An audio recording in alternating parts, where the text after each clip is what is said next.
today on Rappler.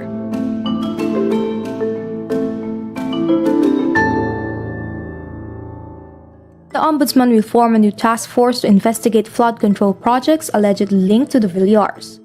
The ICI recommends filing multiple criminal complaints against former DPWH Secretary Manuel Bonoan. Typhoon Tino, international name Maggie, echoes the fury of Odette in 2021. Forbes Asia recognizes 2 Filipinos in its Power Businesswomen 2025 list. And the bust of Dr. Rizal disappears in Paris. Ombudsman Jesus Crispin Remulla announces a new task force to investigate flood control projects allegedly linked to the Villars. Remulla says improvements were made in Zapote River Drive in Las Piñas as well as in Bacoor, Cavite. Kasi andun yung mga lupa na nag-benefit din eh. The landowners also that benefited from that. So we have to look at that also. We're forming a new task force for that, just for Villar itself. He adds the multi-billion peso project is around 11 kilometers long. Villar properties are located along its perimeter. Nakita mo yung river wall. Tanong mo, sino mo gumastos? Gobyerno o sila? Ganun kasimple yun. It's as simple as that. So we will determine that later on. Sa costing ng project na nangyari doon. During his term as Justice Secretary, Remulla launched a probe into the Villars due to their ties to a contractor.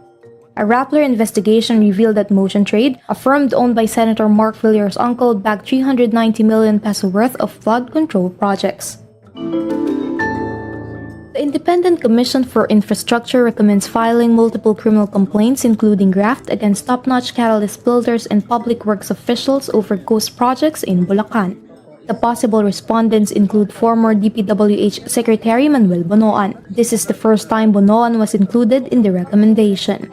The ICI recommends the filing of administrative complaints against Bonoan over grave misconduct, gross dishonesty, and conduct prejudicial to the best interest of the service.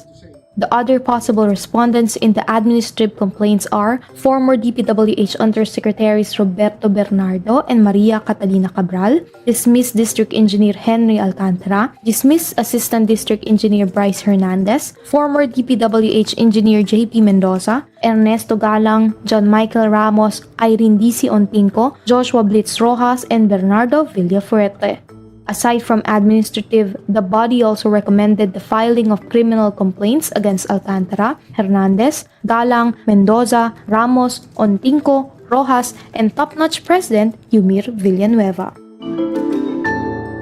Typhoon Tino, international name Maggie, grips the Visayas, portions of slides, communication lines snapped, and electricity failed. Then Governor Arlene Bagao's structures were, quote, leveled to the ground due to Odette. In Cebu City, the heavy rains, which started Monday night, brought severe flooding in several areas.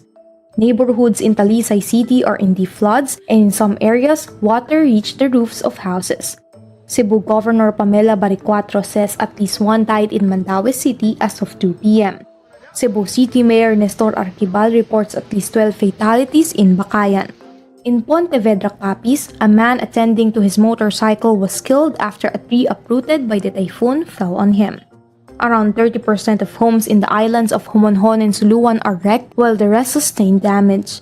Several towns in Iloilo are experiencing power outages after Typhoon Tino battered the province Tuesday. Follow Rappler.com for more updates. For the 3rd straight year, Forbes Asia recognizes Filipino women business leaders. The publication releases its 2025 list of Power Businesswomen in Asia, which recognizes 20 accomplished leaders at the forefront of the region's fast-evolving business and economic landscape.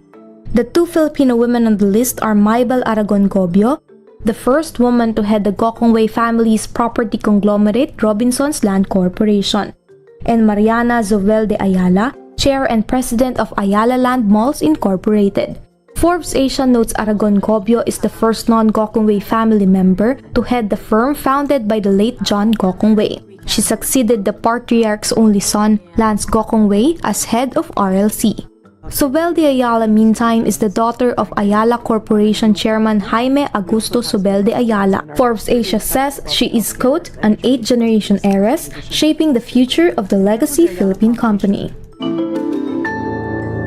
The Department of Foreign Affairs confirms that the bust of Dr. Jose Rizal in Paris, France was removed overnight between October 25 and 26. Rizal's bust was located at Place Rizal in Paris' 9th arrondissement and served as a significant monument for the Filipino community in France. The bust and pedestal of Rizal, widely regarded as among the country's national heroes, was unveiled in June 2022. Rizal stayed in France multiple times between 1883 up until 1891. DFA clarifies, while the motive behind the removal remains unknown, public monuments are often vulnerable to vandalism or even destruction or theft. The Philippine Embassy in France continues to work closely with local authorities in Paris to recover the monument. And that's today's wrap. I'm Ala de la Cruz. Thank you for watching. Click the link below for the full story. For more updates, download the Rappler app.